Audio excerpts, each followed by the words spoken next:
All right, welcome back. So, this one is going to be about visualizing the future you. I'm sitting down here because there's not much for me to write on the blackboard for this lesson here. So, before anyone in the history of the world has ever created anything of value, it began with a thought. That thought became an idea. That idea then triggers your RAS, your reticular activating system in your brain. This is how it works. If you're particularly interested in something or trying to achieve a goal, your RAS will prime your brain to notice related information more readily. So your brain is automatically gonna pick apart any experience, anything you come across in your daily life. It's automatically gonna pull information out of there and think, well, how do I use this to get closer to my goal? And that's what I do on a daily basis. How do you think I come up with ideas for content regularly? It's because I'm living my life, and every experience I have in my life, I think, wow, I should use that. I should talk about that. I should learn from that. I should teach others about that. That's your RAS. Therefore, the more you think about your idea, your goal, your vision, the more likely your brain is going to notice the relevant resources needed to help you achieve it. Does that make sense? I think it makes sense. It'll pull apart information from all those experiences and help you get to your goal easier. It's important to mention that your vision doesn't have to be perfect. I made the mistake of analysis paralysis, is what it's called, where you're constantly thinking of different things you have to do and change this, and this has to be perfect. It's like, wrong. I should have listened to the people who were saying this, like Hermosi, a long time ago. Just do something in the right direction, and that information is going to come to you from God or the universe or whatever you believe in. You have to believe that information is out there waiting to come to you. You don't have to figure it out right away. No one figures it out right away. It's not possible. It's not meant to be that way. You're supposed to go through your life. You're going to have failures. You got to get back up, take a lesson learned, and keep it moving. That's how you get better. Any successful person in the world, what do you think? You know, there's such a, out of all the millionaires and billionaires in the world, a very small percentage of them had their wealth handed to them. Most of these people are self-made, despite what they want you to think. Not them, society.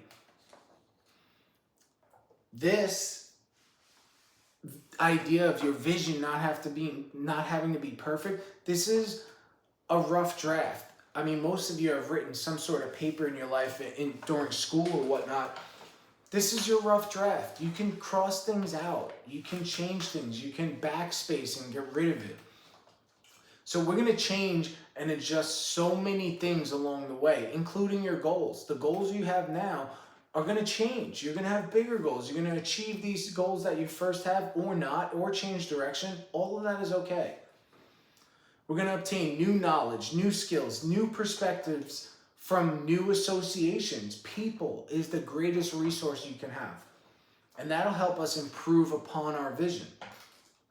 Don't make the mistake of trying to have this whole thing figured out before you start. Just like I already told you, I did that. Nobody has ever done that successfully. I know because I've tried. I wasted 15 years of my life because I didn't know what I'm teaching you right now. It's known as the secret. This stuff is all from the secret. You have to visualize what you want. You have to get these goals in place. And again, we're going to talk about goals. I'm going to teach you all about how to set them and achieve them. So now we have this idea. We have a vision of our future and the first steps of a goal for our lives. But what is missing to turn that vision into reality? If you said action, you're right. But there's another step before action. It's creating a plan. Like I just mentioned, setting goals.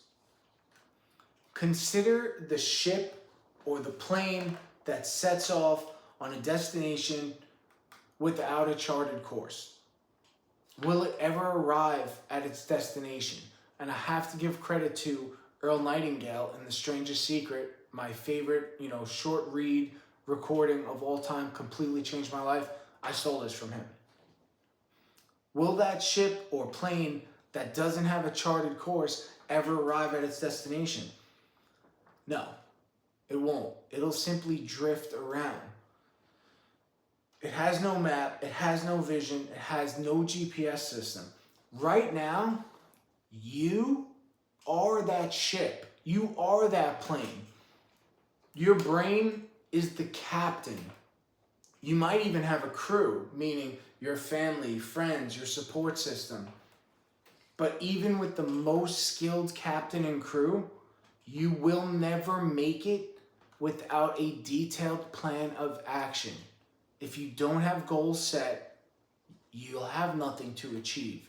You're going to end up doing what other people want you to do. Trust me, I know, again, because I've done this already. I've done everything the wrong way, learned everything the hard way, so that you don't have to. This is what we're covering in this module. I'll be providing you with a few different ways to set goals and a detailed plan of action coming up in the very next lesson. So whether you decide to take action is completely up to you. But just know that drifting is from Napoleon Hill's Outwitting the Devil. He talks about this drifting. Again, going through life without a plan. You would be surprised that most of society lives like this. And coincidence or not, most of society is not very happy with the lives that they live. A lot of people are dying with the regret of not aspiring for more, selling themselves short, unfulfilled potential.